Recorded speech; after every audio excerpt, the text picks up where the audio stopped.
Is that snow? No, it's just Alex Keller. And I'm Mike Harding. Hey, good one. And this is the Filmtastic Voyage.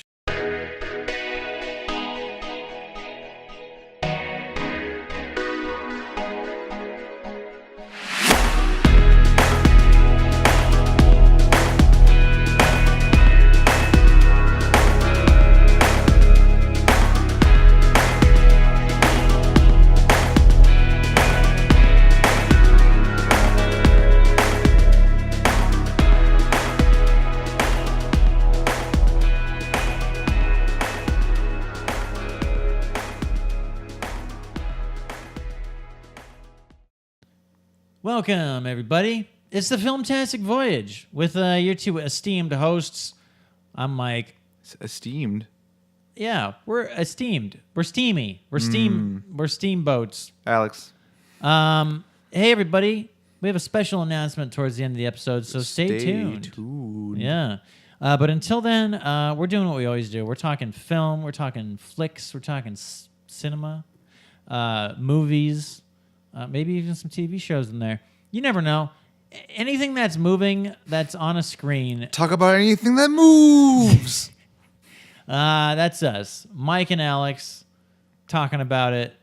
It's Mike and Alex at the movies. That's right. Which would be a name for the podcast if it wasn't the most boring cliche name you could think of. So, hey, everybody. We hope you had a great time. Great Thanksgiving. Could you forget the word for Thanksgiving? Well, no, I'm just trying to remember if the last episode aired. It should be the day. This would be the week after Thanksgiving. After, yeah. This is like, oh yeah, man, you're probably still full of just garbage. That's right. And we're going straight into those December days.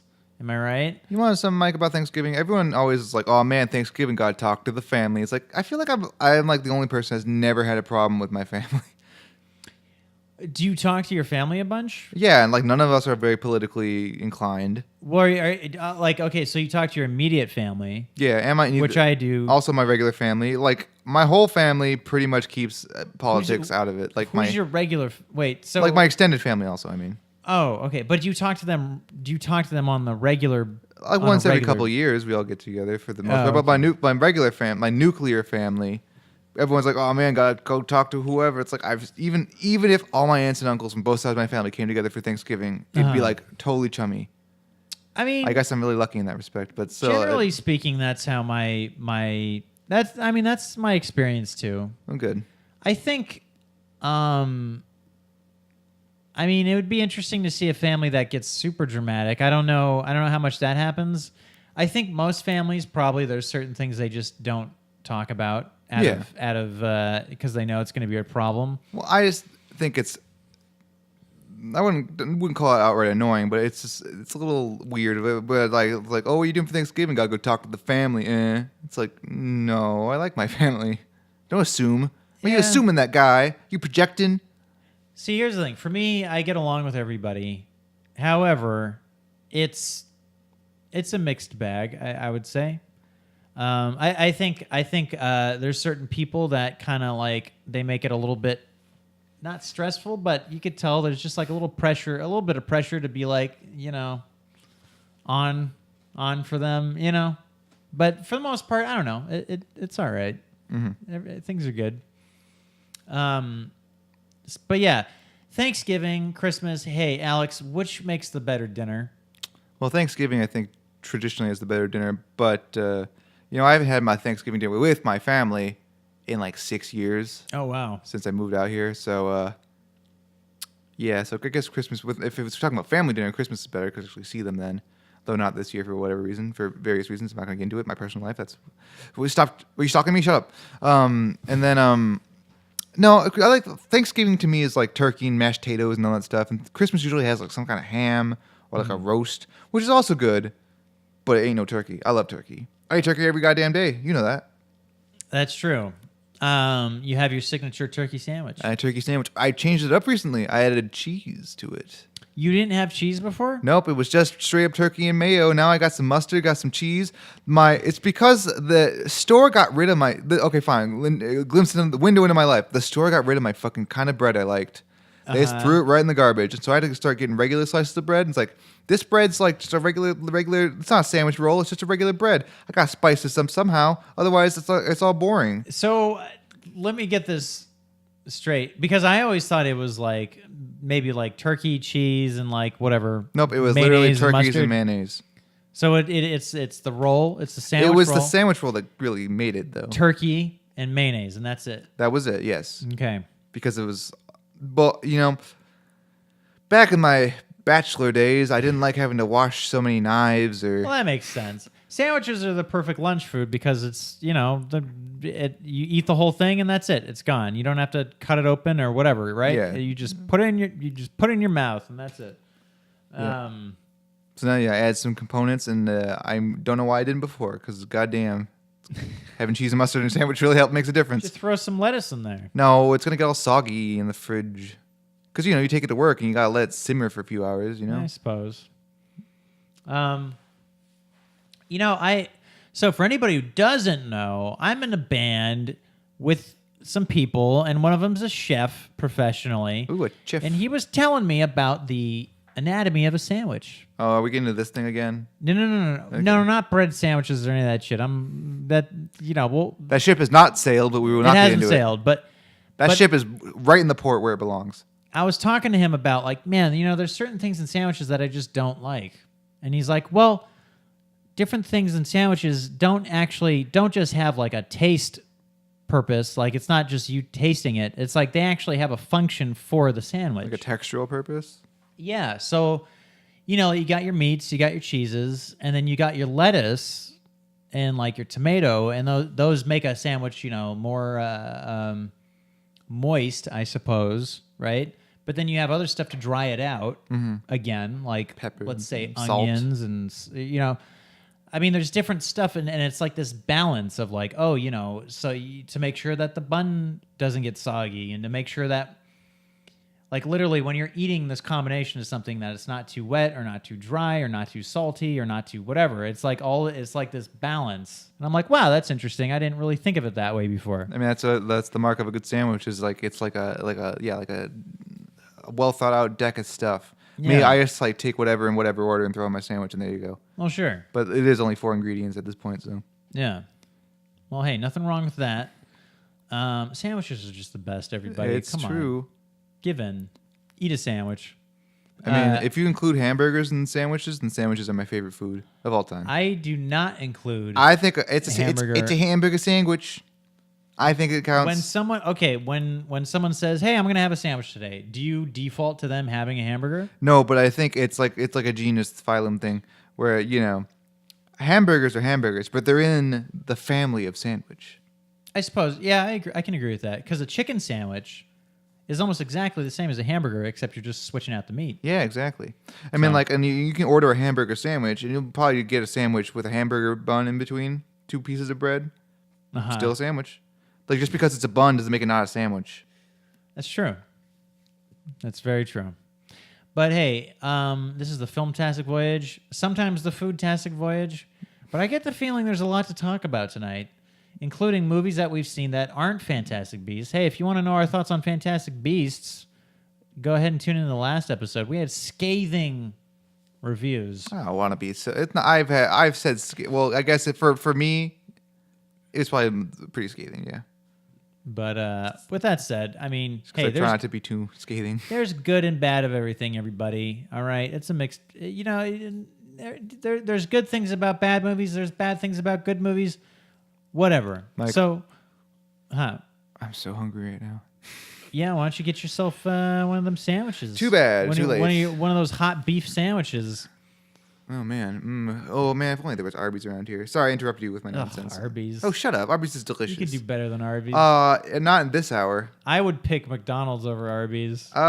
Well, if you want a hot roast beef sandwich, you can't go to goddamn McDonald's for a hot roast beef sandwich. Oh, well, when I said a hot beef sandwich, I just meant a hamburger. I don't want a hamburger. I want a goddamn roast beef sandwich. Oh.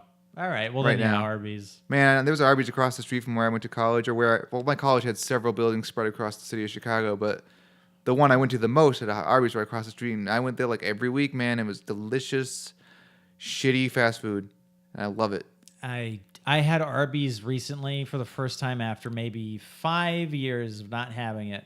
And I got to tell you, man, okay, certain things were good and certain things were bad.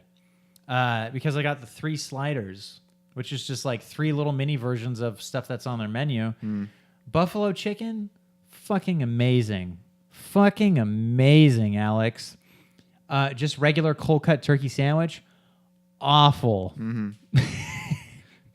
And then I forget what the third one was. See, your mistake is not getting the classic roast beef sandwich. Okay. See, that's all I ever get there is a variant of their classic roast. No cheese, no nothing, just roast beef sandwich, and that's all I want, and it's great. And some curly fries, of course. All right. God, I love their curly fries. I haven't tried the curly fries. Oh, then you could barely have gone to Arbys then. You know what's unfortunate? There used to be this health food kind of restaurant in North Hollywood on the corner of Lancashire and Magnolia. It was this place I liked, but I stopped going because it was a little bit expensive, and but then it closed because I guess you. Yeah, because of me. And then they replaced it with an Arby's. Oh yeah, that's where the one Arbys is. That's the one I've been trying to go to, but I can't because I never go to NoHo anymore. And that's the thing is, when I was working across the street from that Arby's, every lunch break I'd be like, I'm not going to this Arby's. Fuck it. But then one day I was in a hurry and I'm like, okay, I got to get fast food, so I'm going to go to the Arby's. And that's when I got those sliders. Your mistake. Man, sorry I went on this whole tangent, but also speaking of things closing because it was my fault. Man, I'm really sorry. Everyone, I'm really sorry. But I shut down Filmstruck, and I apologize for it. Oh. I was like, one of these days, man, I'm going to get Filmstruck once I have some free time. And I didn't. And I dragged my feet, and now they're closed. And it's my fault. It's all my fault. It's unfortunate that it didn't take off. And it is something that I would have loved to have. But here's the problem with Filmstruck, okay? I think it's a very niche service. Mm-hmm. And I think it probably should have supplemented itself with something a little bit more general audience accessible. It had like fucking Bill and Ted's Excellent Adventure on there, man. They had like lots of real movies. Like lots of like casual movies. And then also they're sort of jumping into streaming a bit late, I think. There's no wrong time to jump into streaming. I don't know, man. See, here's the thing. Okay, everybody has Netflix. Absolutely everybody. Yeah, but Netflix is garbage movies. Like, I'm not actual, but I'm saying like if I wanted to watch The Seven Samurai, I can't watch it on goddamn Netflix. But I guess what I'm saying is like, okay, everybody got Netflix, and then the next thing that people decide to get if they have enough money is Hulu, right? So you have a lot of people with Netflix and Hulu. And then that's when like CISO came in and they tried to do it, but then it didn't work. And then that's where I think Filmstruck is, where it's like, hey, if you're gonna come in with a streaming service this late in the game, it has to be fucking something just dog balls crazy amazing, or else it's not gonna do anything. Like, you know what I mean? Well, like Disney's going to come out with something, and that's going to be huge because it's Disney, and they have enough of a library to do that. But I want to say, first of all, that Netflix doesn't have garbage movies. Is what I was implying. I was just saying they don't have like those classic features that you want. Like they have lots of good movies. Obviously, I'm just saying like Filmstruck was for like classic film for classic film enthusiasts, and that was a market that didn't exist, and so they filled that hole. In the same way that there's that horror movie themed film service that isn't shut down that people like. Oh, okay. Like, I forget what they call it, but yeah, it's like all like horror movies and slasher movies and whatever. If you don't know what Janus Films is, Janus Films is, then Filmstruck isn't for you. Probably. Well, I mean, like, but and the good news is I did read that Criterion just announced like yesterday, 2 days ago, or fairly recently, they are filling the void with their own proprietary streaming service coming next year, which I will try harder to get to because the Criterion Collection has a lot of good stuff. And it's probably a bit more expansive, right? I mean, I think Criterion and Filmstruck had a deal, so all their films were on Filmstruck. Gotcha. So maybe it'll just be the replacement. I think Filmstruck was tanked because there was a AT&T merger or something that caused it to be in the crossfire. Right, yeah. It wasn't necessarily the public interest fault. It was just sort of cut, So, okay, like with me, I have Netflix, I have Hulu, I have Amazon Prime. Oh, yeah, Amazon. I forgot about that. And between those three, I'm thinking to myself, which one of these should I get rid of in order to get something like the Criterion thing? And I'm thinking maybe Amazon Prime. Yeah. I don't watch any Amazon originals. I mean, Amazon Prime I use for the shipping. Right, that's what I use it for. Which pays for itself after a while. And the music is nice, too. The music? Amazon Music, like Spotify. Oh yeah. I'm on that. Oh, and hey everybody, if you want to hear me, my band, they're on Amazon Prime Music thing. Yeah, what's the Frantic Romantic? Yeah, but hey, Or Skyway? it's Frantic Romantic. Did you retroactively change all your? Well, there's Skyway View too. Yeah, it's a whole thing. But don't listen to them; they suck. Yeah. So Audible is pretty cool. I mean, I've gotten a couple of free books through Audible because they keep. I get a free book and unsubscribe because I'm like, I'm never going to use this. And like 3 months later, like, hey, how about another free book? I'm like, oh, okay. Yeah, I've never used Audible.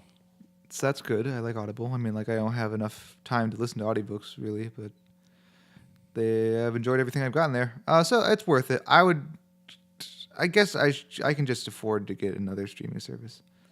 Mm-hmm. Should really watch more, but I just don't have the time. It's the whole problem. It's like I barely have time to watch garbage Jean-Claude Van Damme movies, let alone classics like Mirror or the Colors trilogy or whatever I need to watch. The what?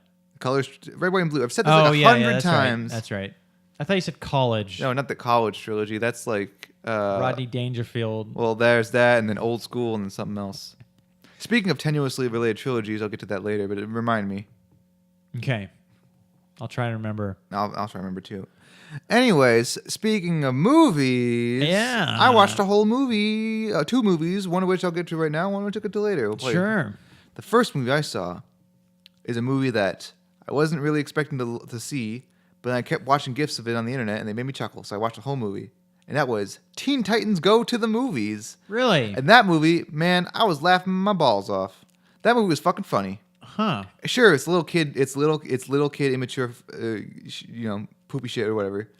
But man, like most of that movie, I was just giggling to myself. There's a lot of really good DC deep cut references in there that made it appeal to that I really enjoyed. A lot of making fun of their bad movies, which I also enjoyed. It's bold when like a DC movie is making fun of DC movies to their face. Yeah. Well, I mean, WB Animation is killing it. Teen Titans Go is, I think, the top show on Cartoon Network these days. Very successful. So much so that other shows are copying it, and people are getting all pissed. Right. I don't know. I thought it was a very, very fun movie. Just a lot of energy, very silly. I was a fan of that original show, which is apparently coming back for a special. Oh, interesting. There's a little stinger. Spoiler alert, there's a stinger at the end of the movie that's like the original Teen Titans are like, we found a way back. Marty. Well, that's cool. Yeah, so that was fun. I'd recommend it for fans of stupid humor or fans of DC Comics or both. I've been curious to see it. It's probably something I'll try to watch before this year wraps up, just to say that I saw it. Yeah, it's short. There's a really good Michael Bolton song in there for no reason. Highly recommended. Yeah. Well, cool. So what? A+? Oh no! Well, come on, like B+. Okay, right on. I don't know. I don't like rating movies in letters. It's so hard. Well, sure. I mean, 3.5 out of 4 if you want to do 4-star scale, or all right, 4 out of 5 for 5. That's a very decent review. That's I really a very should good review. Retroactively change all my reviews to out of 5 stars, just because everyone's always busting my balls about it. Because as I've said before, and I'll say it again, all my stars in Letterboxd are rated out of 4, where I just kind of cut off the bottom star and rate everything out of 4 from the top down. But there's no way of no one knowing that. Well, I mean, you can look at my graph, and the bottom 2 stars have 0 reviews in them. Well, yeah, but still though, there's a complete stranger's not. They're just gonna think you're really generous with your stars. Probably, yeah. I guess I should do it because, like, the thing I've found is like rating a movie out of 5 stars is hard for me. But rating a movie out of 10, not so hard. Which is the same thing. It's the exact same thing. It's like, oh, I'd give this movie like a 4 out of 5, but that means nothing to me. But I'd give this movie 8 out of 10. Means something. So I just have to do that conversion. Well, I mean, I kind of know what you mean though, because I have the same issue where, like, I feel like if I just like a movie, if I'm just like, I like this movie, I feel like a 3.5 out of 5 stars is a good rating for it. But then I think about it, I'm like, well, that's only like 70%, like a 7 out of 10, yeah. And so, which is, but then I think like, okay, so if I like a movie, I rate it 4 out of 5 stars, but then that seems kind of like too much. I don't like the 0.5s. I say if I like a movie that's perfectly fine, that's probably a good 7 out of 10 for me. Yeah. Which is why most of my movies are, because that's 3 out of 4 is like, it's good, recommended, nothing special. Right, because it's like a passing grade. So that's why like Yeah. if you look at my 4-star reviews are like easily, like, my reviews are like, whoop, like 4-star, right. lots of 4-star movies I've seen. 4 out of Yeah. 5, I mean, or 3 out of 4, if you will. But I guess you should do that conversion. But the problem is, like, I've seen so many movies that I don't remember if I liked them or not, that I have to go back and just be like, what was this one again? Was this a 4 out of 5? Or was this like a 4 out of 10 or a 5 out of 10? What was it? You know, Yeah. like those classic, really shitty movies you saw when you were like 12. Like Double Take, which no one remembers. Double Take? That's, wait. Or like Blue Streak. I'm just thinking of like, Hold on. Double Take, though. or Orlando Jones and whoever else. Yeah, I And, remember that. like all these like bad movies you see as a kid. Double Take. I remember at the time I saw that and I was like, huh, this is funny. And then thinking of it now, I'm like, that movie was probably really, really bad. The only thing I remember about it was like the brother was like in the FBI the whole time, and as a kid I Right. was like, bullshit. This is bullshit. Yeah. So that was like the first one that came to my mind. It's like, was that what would I rate that movie nowadays? Just remembering it, I don't even know. God, whatever happened to Orlando Jones? I miss that guy. He was like on the cusp of being like, He was steadily employed. the 7-Up guy, man. He was the and he was in Evolution, the best movie of the he year was in 2000. Evolution. He was in The Time Machine. Oh yeah, I never saw that Double movie. Take. but I remember that. He was in like a whole. He was a he's Mad TV alumni. Yeah. But he was in a whole slew of movies, and like I was like, man, this guy's cool. Let's keep him around, and then no dice. Maybe he was just like, Hollywood sucks. I'm gonna go to a farm. Some people do that. Yeah, Dave Chappelle. Dave Chappelle, I think the director of some movie series, did that. Like he was like a really big director, and he was just like, fuck it, I'm done. Oh yeah. Yeah, I forget like what movies. It was some comedy movies or something. The original guitarist from Faith No More quit the band and then started his own farm and grew giant ass versions of vegetables somehow. Nice. I think Hayden Christensen left Hollywood for a bit and started a farm. He was probably, who knows? I don't know if he left. Well, I mean, he could have kept going, but I think he kind of like took a break because he's kind of back in smaller things. But he's back now, but I mean, let's be objectively, if we're being honest, him after the prequels, I don't know how many people are knocking on his door. man, I want him to be in episode 9. Just show up as a ghost. He doesn't have to say anything. He just has to show up. Just walk into the frame and be like, just like look at the camera. That's it. That's all I need. The only way I'd want Hayden Christensen to be in a Star Wars movie at this point is if he was to walk into the frame and just his drawers are down, his dick's hanging out, and he just flips us off and then walks away. Come on, man. That's what I want. No, I seriously though. You gotta connect those trilogies together. If this is indeed the last Star Wars Skywalker saga movie as they are touting it to be, you gotta have the gang. You have to have the gang all here. You know, you gotta have your Obi-Wans and your whatever. Listen.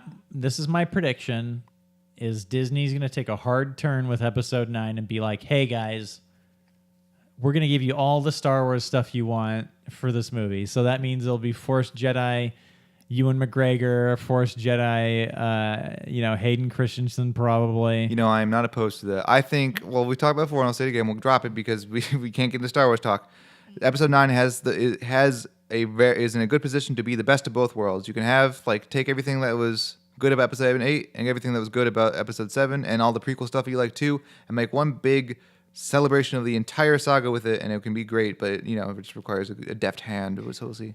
Well, and I also think it's going to sort of follow the same path as the original trilogy, where Empire Strikes Back was very it was. Comparatively speaking to the other two in that series, it was very much more for adults. and like a lot less whoosh bangs bams. There's lots of whoosh bang. Like I don't like that assertion that's like, oh, this movie's for adults. It's like Empire Strikes Back. What I mean is still very whoosh bang bam. What I mean is like it was much darker movie. It was much there was less gleep glopping stuff, and all I'm saying is like I feel like Episode 9 is going to be the Return of the Jedi of this trilogy, where it's just like, let's give you a million new ships and a million new aliens and a million new. Let's give you bears. Let's give you Han Solo hanging out with teddy bears. You know, all that. That's right? what this trilogy's been missing. I think is a million new ships. Honestly, I'm not joking, and that's what I want. So, well, and that's what I'm saying. That's my prediction. I think, and it's not saying it's bad. I'm not saying this is a criticism. I'm saying it's probably what it needs is the third movie being this just big decadent Star Wars action figure movie, and that's probably what it's going to be. yeah, well, no. Worked in the past. Yeah. Anyways, what have you been watching? Well, there's one movie that I would like to talk about. We already talked about Fancy Beasts. Well, yeah, we talked about two episodes in a row. Well, listen, the Coen brothers recently released a movie called The Ballad of Buster Scruggs. I've been trying to see that movie in theaters, but it won't come to any theater near me. Goddamn, I want to go all the way to the fucking Landmark. Well, hey, everybody, you don't have to do that because you can just sit and watch it on Netflix. Hey, no. Which is what I did. So I watched The Ballad of Buster Scruggs. And, I mean, I won't spoil anything because I know you plan to see it. There's not much to spoil. It's just these little vignettes of Westerns. I love Westerns. Western tales, these little vignettes. And it has like an all-star, star-studded cast in there. It has the one guy that I don't remember the actor's name, but he's from Oh Brother Where Art Thou, and he's from The Hulk, and he's from Fan Four Stick. It's the guy with the funny shaped head. Oh, the third guy? Yeah, the third guy. Yeah, that guy, the Coen Brothers guy. Right, the Coen Brothers guy. It has him. He's great. It has a recently more estranged from Hollywood James Franco in it. Oh, that's where he's been. Which is interesting. It has Brendan Gleeson. It has a bunch of people in it. James Franco's been hanging out on HBO though. He isn't like estranged. He was doing The Deuce. Yeah, The Deuce. So he's been around doing whatever. I think he's been doing stuff, but I mean I think a lot of it was probably filmed before. I don't know. I don't know. I thought there was a season 2. I think but either way he's around. His image has been taking a backseat. Yeah, his image has been taking a backseat. But yeah, good movie. Fun, that's cool. Fun stuff. There's a couple things in there that I thought was a little bit weaker than some other things. Oh yeah, Tom Waits was in it. Ooh, Tom Waits. And I won't say anything, but I think his vignette was probably my favorite. He played the devil. No, because he plays the devil in the Imaginarium of Dr. Parnassus. Oh yeah. Oh yeah, he does. Yeah. Right. He's like, hey, I'll make a deal with you. That's right. I'm Tom Waits. I have a friend that looks kind of like Tom Waits, which is interesting. Especially like younger pictures of Tom Waits. Like I sent it to my friend. I'm like, hey, that looks exactly like you. And he's like, yeah, it does look exactly like me. Does he sound like Tom Waits? No. Well, then what's the point? Smoke some more cigs. Tom Waits, surprisingly, is a very good actor. No, he's everything I've seen with. I've seen a couple of things. But he's Mystery great. Men? Seven Psychopaths. Seven Psychopaths. He's got that rabbit, and he's just like, hey, I'm gonna come and kill you sometime. Is that cool? Yeah. Mystery Men. Hmm. He was fun in that, and then his role in Mystery Men actually sparked the whole conspiracy that movie was directed by Tim Burton. Oh yeah, because it was his interview. It was an interview with Tom Waits where he's like, "Oh yeah, I remember. Yeah, I was working with Tim Burton on Mystery Men, and this and that happened." And people are like, "What?" Yeah, I heard that. So Buster Scruggs, is it theater worthy? Is it worth tracking down? Seeing the theaters? I mean, I think any Coen Brothers movie is probably worthy of seeing it in theaters if you can. But all movies are, in my opinion. But I'll be honest, this This though, it had a very I don't want to say like I don't want to say like for TV movie quality to it, but there was something about it that did feel a bit more like a home watch. I think it was like a pilot for a series. I recall hearing that was okay. retroactively tooled into a film. Yeah, it was. It because it was it was like 2.5 hours long, or like 2 hours and 15 minutes long. It's a very long movie. It's not that long. Well, I mean, it's on the longer side. Yeah. I mean that's. And that's the thing is like you're going from vignette to vignette to vignette, and you know, like for me, it was nice to just be able to be like, oh, this vignette's over. I'm gonna pause this and get some cereal or something, or you know, I'm gonna pause this and go to the bathroom or Go whatever. get a nice roast beef sandwich from Arbys. And you know, yeah, I'm gonna go down to North Hollywood and get me a nice, you know, roast beef sandwich from Arbys. So yeah, it had that quality to it, I think. But I mean, if it's in theaters, yeah, definitely see it. Like if it comes into me, I'll see it. If it leaves the landmark and I didn't catch it because I'm not going to Culver City to see it, oh yeah, wherever the fuck landmark that. is, then I missed it and I'll just watch it on Netflix. But Roma, I have to go see in theaters. That is the law. Is that Martin Scorsese? That is Alfonso Cuarón's new movie. Supposedly, hands down, the best movie of the year. Wow. So Is it gotta see already it. out? And supposedly, also every single person I know, like critic and person who's seen it, said you have to see this in theaters, no exceptions. So why the fuck is it not like just wide release everywhere? Netflix paid. I don't know. Well, like Netflix is supposedly going that route with this one to kind of get it its buzz, but Interesting. it's Oscar buzz, you know. But Is it out on Netflix? not yet. Okay. All right, I'll have to keep that in mind. Of all the directors whose movies demanded to be seen in theaters, Cuarón is high on that list. Oh yeah, Like, because can you it's very visually pleasing. Imagine yeah. if Gravity was Netflix only. Be like, what the fuck's the point of this? No, yeah, you can't. Exactly. Yeah. So that's cool. I probably like this movie seems more acceptable to miss in theaters, but I still don't like it. No, sir. Well, it bums me out because I get the feeling Netflix has a shit. I mean, well, they do have a shit ton of money now, and I get the feeling they're just basically going up to these big names and being like, "Hey, you know what? You can do whatever you want." Carte blanche. And here's like however many $1 million that we're gonna pay you. That's, you know, however many more millions of dollars that will pay you that you know, you otherwise wouldn't get. Yeah, I mean, like for Scorsese, who's like a proponent of the theatrical experience, I'm sure there's like I can't get this movie made anywhere else. Right. And the Netflix is like, how's $150 million sound? And he's like, I guess, sure, fine. Yeah. So, whatever. Yeah, it's a bummer. But it will be. I don't know. There's certain things I think that are good about it, and I think there's certain things that I think people are afraid of that maybe we don't have to be afraid of.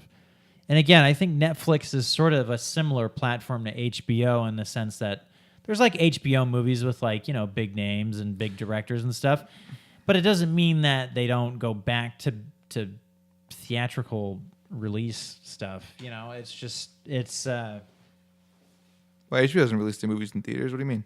huh? Like each thing HBO releases their movies in theaters? I'm saying HBO doesn't. Well, I'm saying some movies that aren't being released in theaters deserve to be. Sure. Yeah. But what I'm saying is in terms of like Netflix setting this trend that's going to ruin the theatrical experience, I don't think that I don't think they're gonna. I don't think it's in the I'm not really concerned about that, nor should anyone should be, but I'm just don't like how these movies that should be seen in the theaters are not. Right. No, I agree. Yeah. I agree with that. I mean, if they did what Amazon does, I would love that. Just, release their movies in theaters, even just like a limited engagement. You take away the prestige of something when it's just on your screen. It's like sound and picture quality are just better in the theaters. It just makes everything better. Yeah. Sometimes you got a good audience. I've had more good audiences than bad. You see a movie with good audience, like the movie I saw, which I'll get to later because I have something else I want to talk about first. Makes the movie better. But speaking of Westerns, though, man, I've been playing that Red Dead Redemption game. How is it? It's great. I got me a horse. I named him Horson Welles. Oh, yeah. Yeah, I mean, we were walking around the countryside and getting in all sorts of hijinks because I forget the controls. Controls in that game are very complicated, and I've done some pretty wacky things just because I forget some buttons. For example, I once caught a bounty, and I hog-tied him up, and I was going to put him on my horse, and then I accidentally kicked him over and knocked him into a river, and he drowned.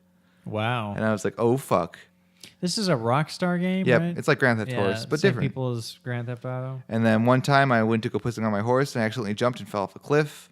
And then one time I went to go talk to somebody and I accidentally had my gun out and I robbed him. He didn't appreciate that.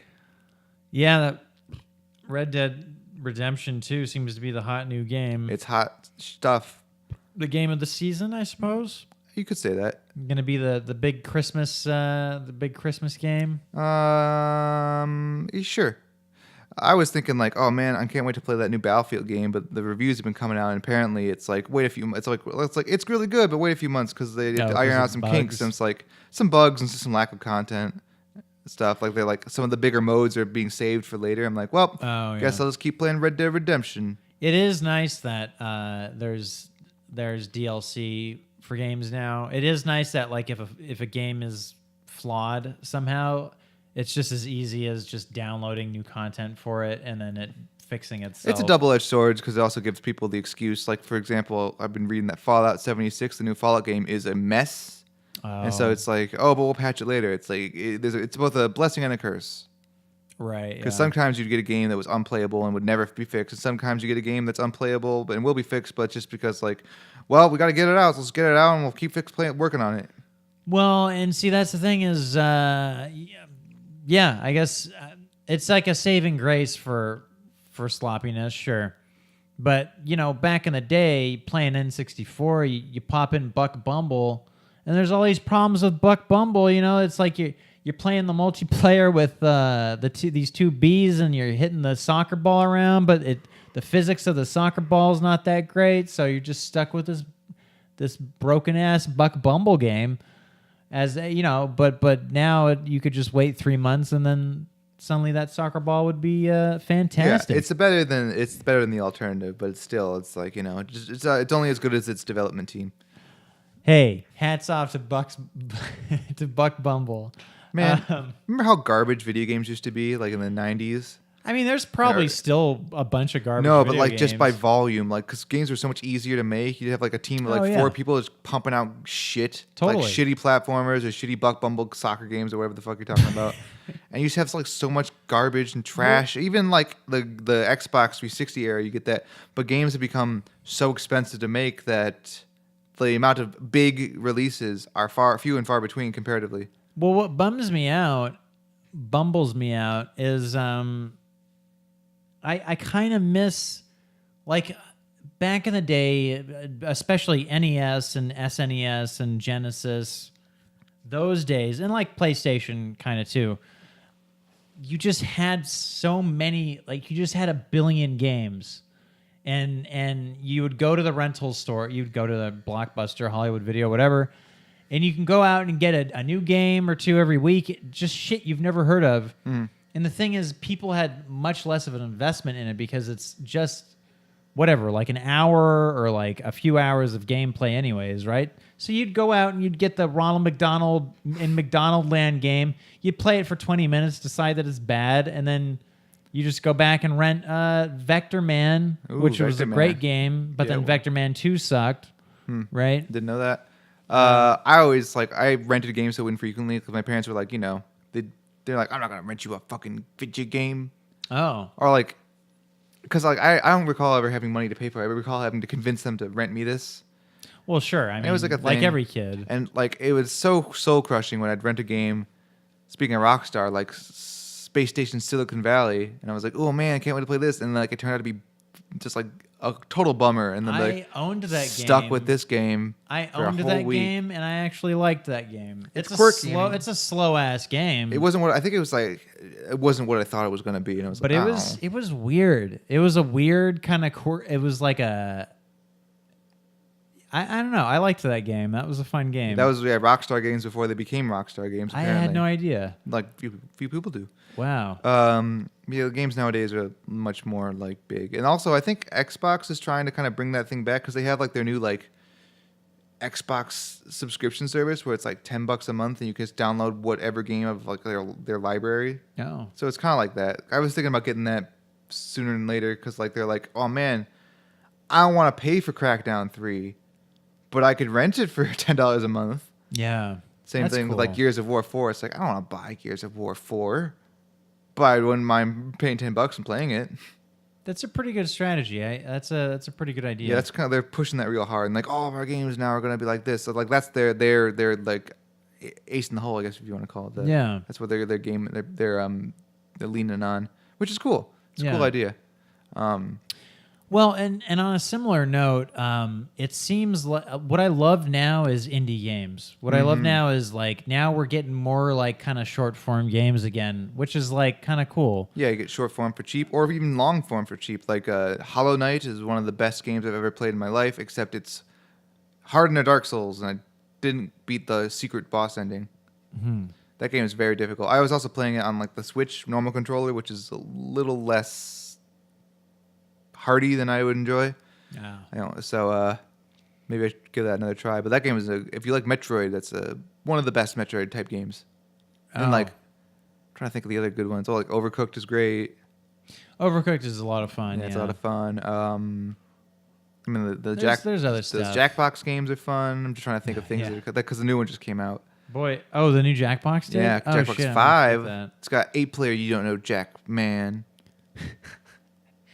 Well, oh wow, that's crazy. For anybody who doesn't know, I have Jackbox 1 through 4. Those are fun things. I should get 5. I've heard. I was reading a thing. Apparently, most of those, like like 4 of those games are fun. And there's only one dud, which is like usually it's like 3 and 2. So it's like it's better than above average batting average. Yeah, there's some real duds in the Jackboxes for sure, but they're outshined by some really good stuff. Yes, we're gonna have to have a game night pretty soon. Everybody seems to love the horror one the most. What, the monster seeking monster? Oh no, the murder party thing. Murder party. That was a good one. That seems to be the big hit. There's apparently the big hit in this new one is like a game where you make little raps and like little robots rap them for you, like read them off for you.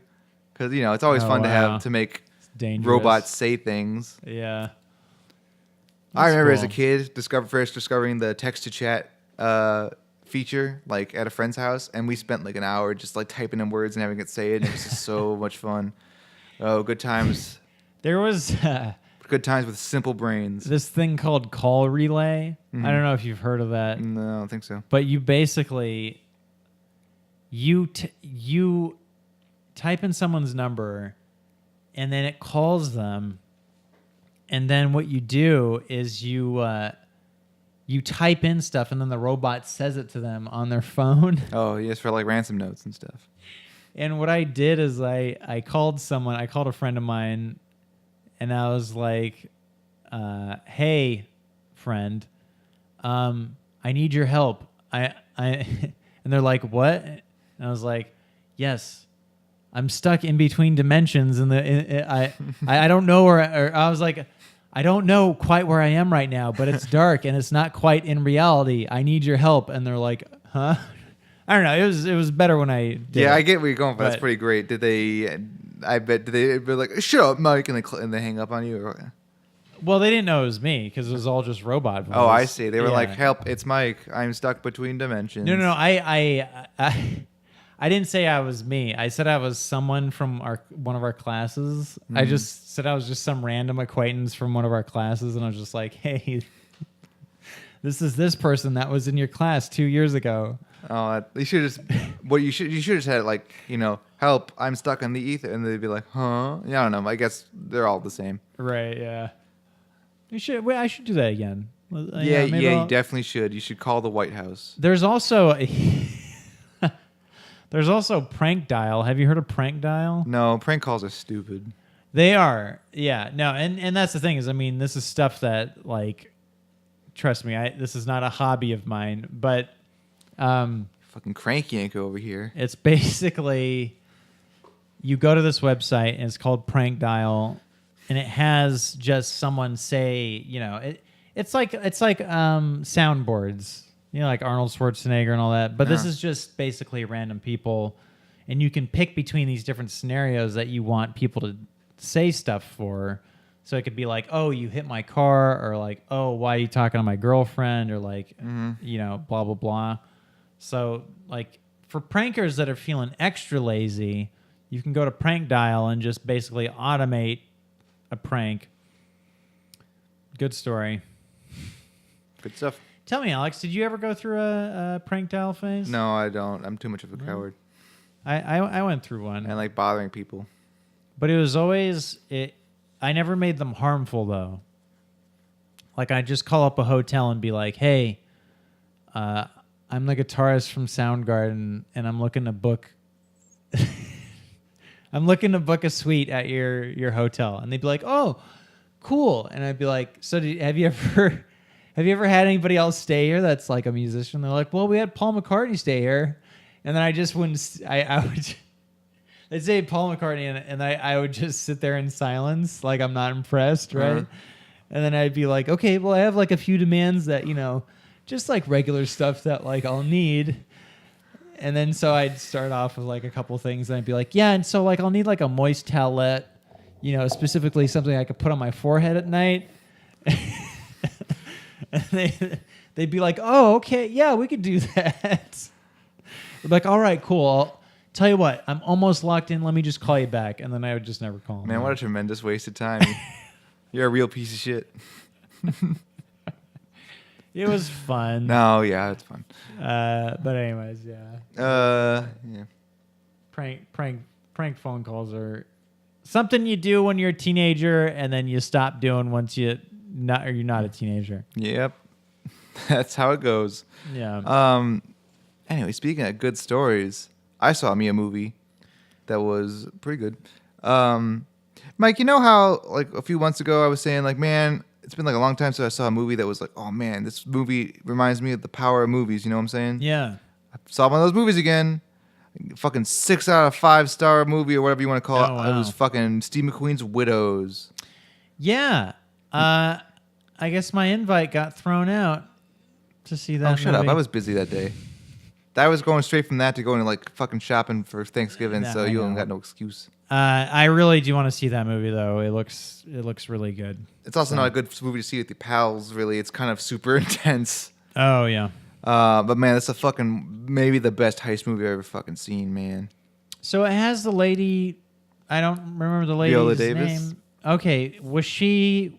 Where? What? She's from a bunch of Miss movies. Suicide Squad herself. Right, she's in Suicide Squad where she killed a bunch of She's in people. For no reason. Fences. She's in lots of movies. She's a fantastic actress. Yeah, she's great. Um, Suicide Squad was. she was not Wasted bad in on- Suicide Squad. I mean, like she like did. She's Good one of the job. better parts of the movie. Yeah, You know she did her best with that movie. Fucking no, man, this movie's so good. You got a great cast. You got her. You got Elizabeth Debicki. She's as tall as I am. No, I didn't recognize her at first, and then it was like, oh, right, her. You might know her as the villain of Guardians of the Galaxy Volume 2, who isn't. Okay. The gold lady. The gold lady, yeah. She's Benjamin Browner's superior. 6'2". She's 6'2". Yeah, it's Jesus. ridiculous. That's crazy. Yeah, and then you have Michelle Rodriguez in a dramatic turn, which is always fun. She usually she's been in some dramatic stuff. No, but this is like she's in it's a drama, and she's got Yeah. some dramatic scenes, and you got Liam Neeson, and Liam Neeson, and this is trailer spoilers. He dies in the first scene. Right, yeah. And this is another movie in the trilogy of John Barenthal shows up for a scene in a crime movie and then disappears. Oh, really? You Okay, got- so the baby You driver. got Baby Driver, you got Wind River, Oh, okay. and you got this one where he shows up in one scene and either walks out of the movie or dies. Wow. I like John Bernthal. Yeah, he's great. He plays a kind of a piece of shit in this movie, though. But that's his. He's in one scene. He's like in a flashback and a heist, and he's gone. Spoiler: I'm not gonna tell you exactly what happens to him. Right. But he kind of plays a dickhead. That's like his typecast, though. He was a nice guy in Wind River. Oh, okay. But you know what I mean. He has like a tough face. He has a very punch him in the face demeanor. You've seen Wind River, right? No. What? Oh no. Wait, hold up. Maybe I did. He was like you expect him With to be Jeremy Renner. Yeah. That's right, and that's that movie where I'm like, hey, this movie just sort of ends in like 5 seconds or whatever. Because it was them investigating something, right? Yeah, and then they found the guys and they got into a big shootout. That's right. Oh yeah, that's right. That's right. And it was like him with his girlfriend, and then you and I were kind of disagreeing about like the whole twist because I'm like, what's the likelihood of, okay, so this guy has a girlfriend, and then all of a sudden like these dudes take the side of the other guy that's like trying to like do stuff to his girlfriend, and then they kill They're John a bunch of Bernthal. douchebags. It's just, I don't. It was Makes sense to me. They needed to foreshadow that. I think. No, they did not. A little bit more than that. It worked fine. It's a great Western. John Bernthal, man, he well, continue with Widows, but I do want to talk about John Bernthal. You get into that, and I'll continue back to Widows later. I'll double back. I for some reason watched some interviews with him. And it's just him talking about his backstory, and like Why did you hear his back? Yeah, man. Stupid jokes. Sorry, everybody. And you continue. But he, like up until maybe 2010 or so, he actually in real life was kind of a scary dude. Like he was always picking fights and like, you know, he was always like beating the shit out of people. Was he like a bouncer? No, he was just a violent guy. He was just always like, maybe like, raging drunk, kind of, you know, like just always getting into trouble, always beating people. And like he got to a point where he beat some dude so badly that the cops were like, hey, if this guy dies, you know, you're going to prison. That's it, right? And he's like, shit, my life is over if I shouldn't have beat person that guy. dies. Was he an actor at the time, or? He was an actor, but he hadn't been in much yet. This was before, like right before Walking Dead. Is that what he's famous for? I always knew him as big break. I always thought Punisher was his big break because I don't know. No, he was in the first 2 seasons of Walking Dead. As a zombie? He was like he was basically the antagonist. He was the dude in the group that was like, you know, the always the dissenting opinion and always the, you know, always getting angry and starting fights, like sort of like John Bernthal. But yeah, that was his big break, and then he started doing a bunch of movies and all that. And then he also mentioned that when he was working on Baby Driver, like he felt pretty uncomfortable around Kevin Spacey. And this was like right before Kevin Spacey got into a bunch of trouble publicly. So it's weird that he'd call it Kevin Spacey before he got into trouble. Well, what I mean is like Kevin Spacey, of course, got exposed as being. Oh, you're saying like John Bernthal said that after he was exposed, but Baby Driver came out before? Right. Okay, I thought you were saying like in an interview before, in like the in-between time, it was I was working Kevin Spacey's kind of weird, and then 2 months later that thing happened. That'd be a big thing. Yeah, this was like right around when Kevin Spacey got exposed for that, and they're like, what was it like working with him on Baby Driver? And he's like, yeah, you know, I don't want to get into it, but he just kind of rubbed me the wrong way. And then the other person that said that was the guy that played Jack Flag. Rick Flag? Jack Flag. Oh, the Altered Carbon guy? Yeah, that guy. God, I always forget his name. Because he was on House of Cards. Joel Kinnaman? Probably.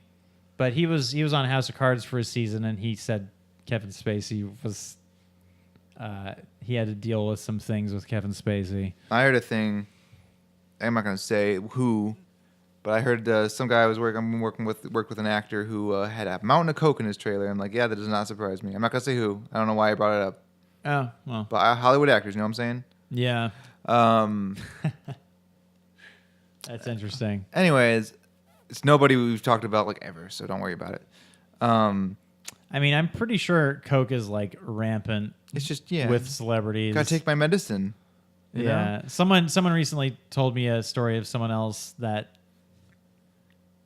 you know, they ended up like hanging out with this celebrity, and like he brought him back to some maybe penthouse or something that he owned, and he brought a bunch of like prostitutes in.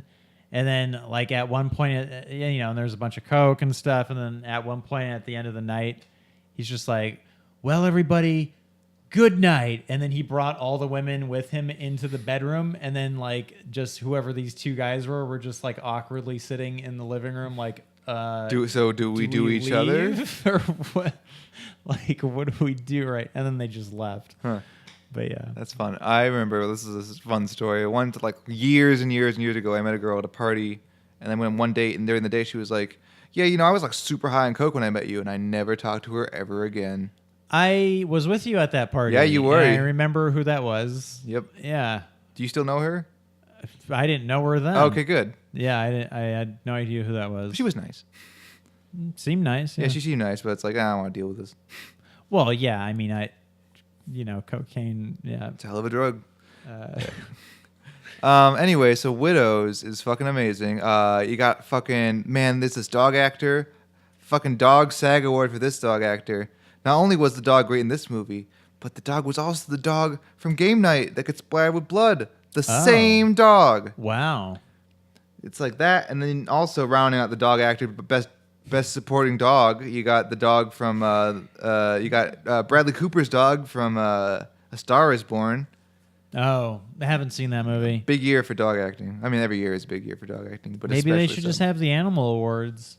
Speaking of which, there's a scene. I don't want to spoil too much, but there's a scene involving the dog, and like one of the villains in the movie that has the dog in your hand, and that's a great way to make a scene really tense. Is when a villain has the protagonist's dog in their arms, and they're like, you know, saying some intense stuff. You know, it's like, oh yeah, please put my dog down. Holding the dog hostage. Well, yeah, it's like, ooh, geez, ooh, good, just good use of stuff. And speaking of which, I don't know how to pronounce his name. David I don't even want to try. We got Get Out from Get Out. Okay, I'm sorry, I don't want to butcher his last name, so I'm not even gonna try. Right. He is phenomenal in this movie. He's fucking scary. Oh, he's like, oh man. Yeah, you know the interesting thing about him is I feel like I haven't really seen him in much. He was in Black Panther. He was, but it's just those two things that.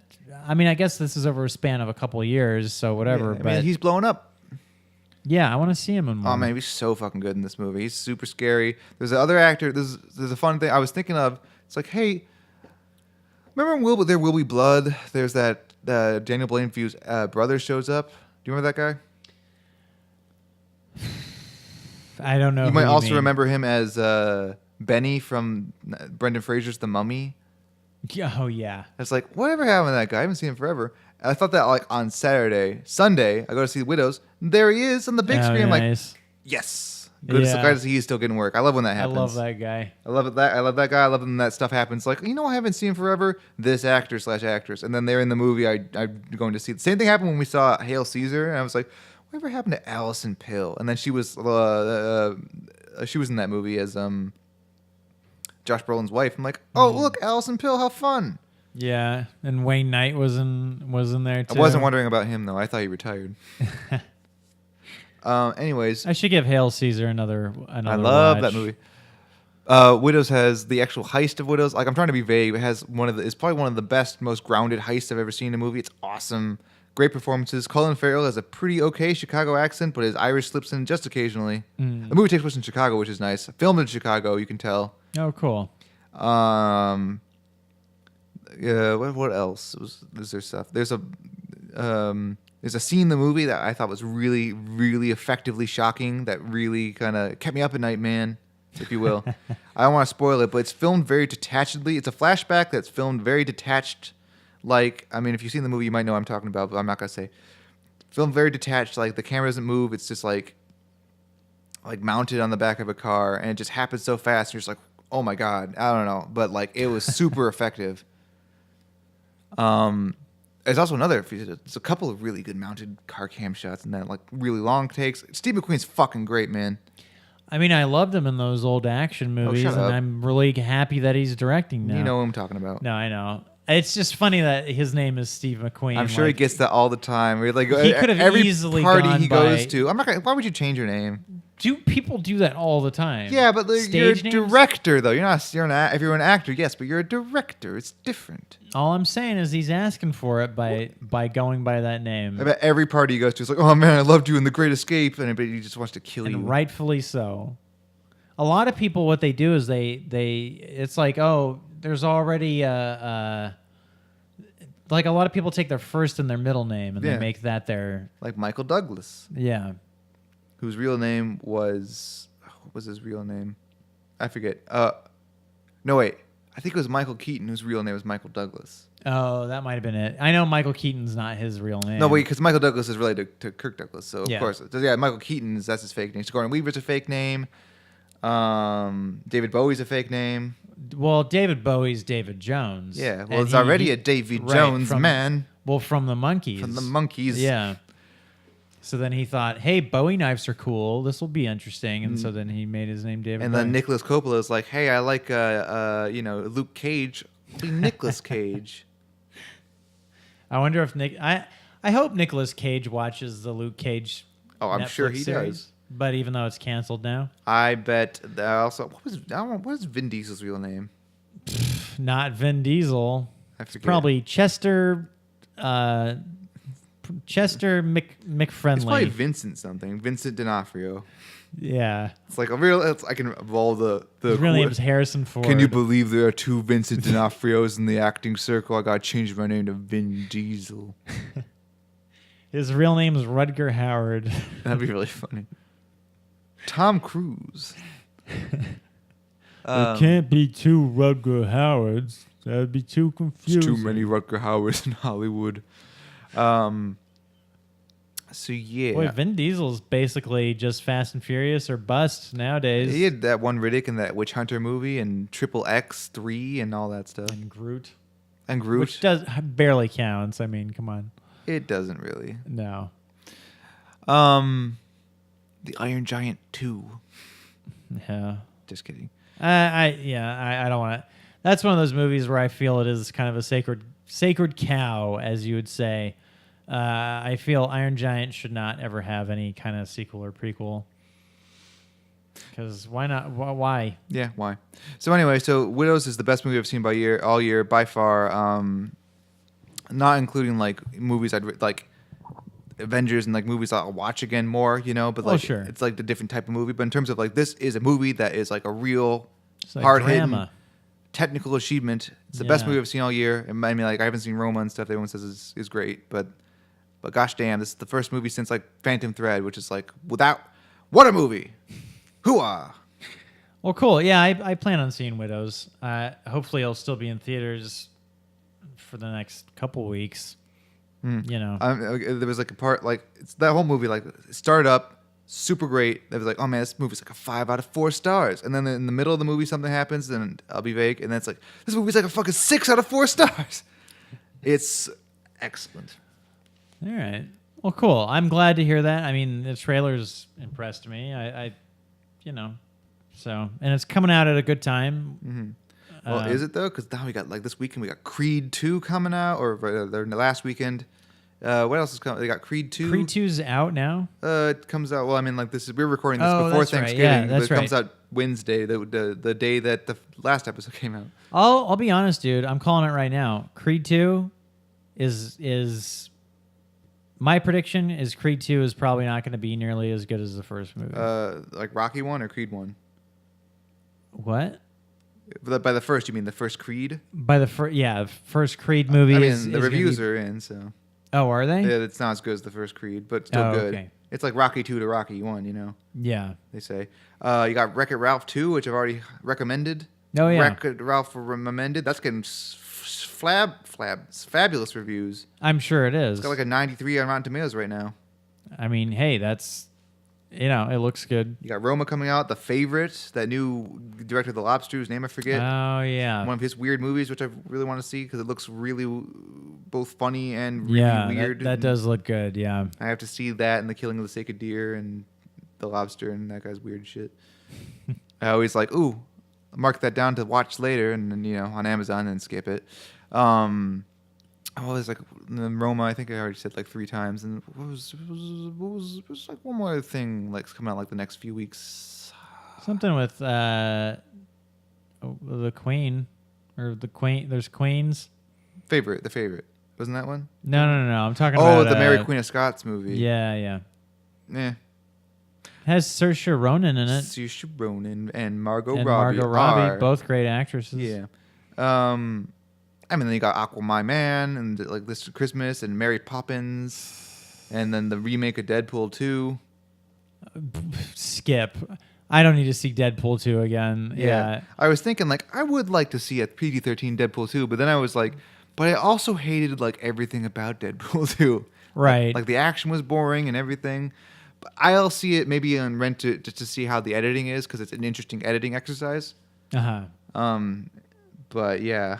I mean, as it is, Deadpool 2 was like a pretty soft R, I thought. I don't know. It was a pretty standard R. I mean, I don't even. It was violent, and they got all the. You got a good use of the swearometer. I suppose so. I mean, the first one was much more of an R movie than the second one was. That's all I'm saying. It depends. The first movie felt like it wasn't just trying too hard. Right. It's like it wasn't just like being like R movie with stuff, whatever. I forget. There's like a few more, I think.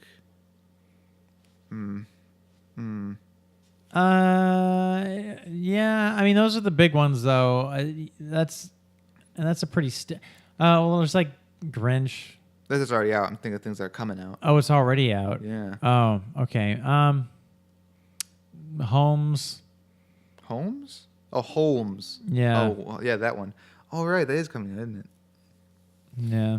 I don't know. I mean, there's some others, but I think you named the big ones. What was that? I feel like there's one more that was like, ooh. Oh, well. It's too late. Yeah. Well, Alex, I think it's time for our big announcement. Oh, right. What do you think? Sure. Should I take it? Our big awkward announcement. Sure. All right, yeah. So, folks at home, which is, I hope you're comfortable listening to this, or at work, or wherever the fuck you are.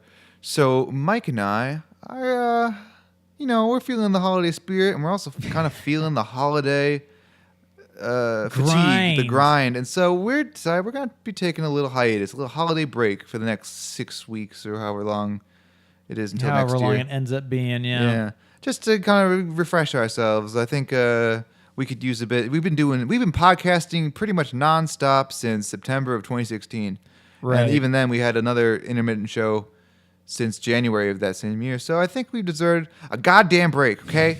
So we're going to be taking a break, a little vacation, kind of chilling, reinvigorating ourselves. I've been super busy at work, working on a bunch of secret projects for super secret directors or whatever, and having to work 10, 12-hour days and weekends and all sorts of stuff. And so I just need some sleep, man. So that's just me. And then, Mike's just doing his own thing, whatever you're doing. Yeah, but hey, we'll take a minute to take a breath. Yeah. And then we'll be back. Yeah, maybe we'll use this break to sort of reinvigorate the format or something, or actually like make the show about something for once. Why don't you send us your suggestions for stuff that you'd like to see? Yeah, back in the day, the show was about something. Let's make it about something again. I'm down for that. And hey, thanks to everybody who's been watching, who has been listening. All two of you. Who's been leaving comments. That's what makes this so fun and fantastic. Yeah, filmtastic. Yeah, but we will be back, and we hope until then you guys have happy and safe holidays. Mm-hmm. I know I'll try to. Indeed. Until then, folks, if you want to reach us, you can reach us at the usual places, filmtasticvoyage.com, filmtasticvoyage@gmail.com, Facebook, YouTube, etc. We're on Letterboxd. I'm Batman Crothers. And Mr. Kerosene. So, yeah, let us know what if you got any suggestions for stuff. Otherwise, we'll be gone for a while. Yeah. In the meantime, hey, you can listen to all our back catalog. It's all on the Let Me Listen podcast network, which is on SoundCloud and also on iTunes. And, of course, we have our back catalog on YouTube here to watch. Leave some reviews. Leave some comments. Tell your friends about us. Maybe tell your friends in January about us. Yeah, I mean, like if you're feeling like, oh man, I'm already feeling that Filmtastic void. That Filmtastic void. We got 115 episodes for you to listen to. That's right. So that's like 115 plus hours of content, probably that's more insane. due to the runoff. That's that's a lot. That's like a couple of days. More than that. Just like a whole week. All right, everybody. Have a good night. So long, folks. And just because, good night and good luck. Cutting you off.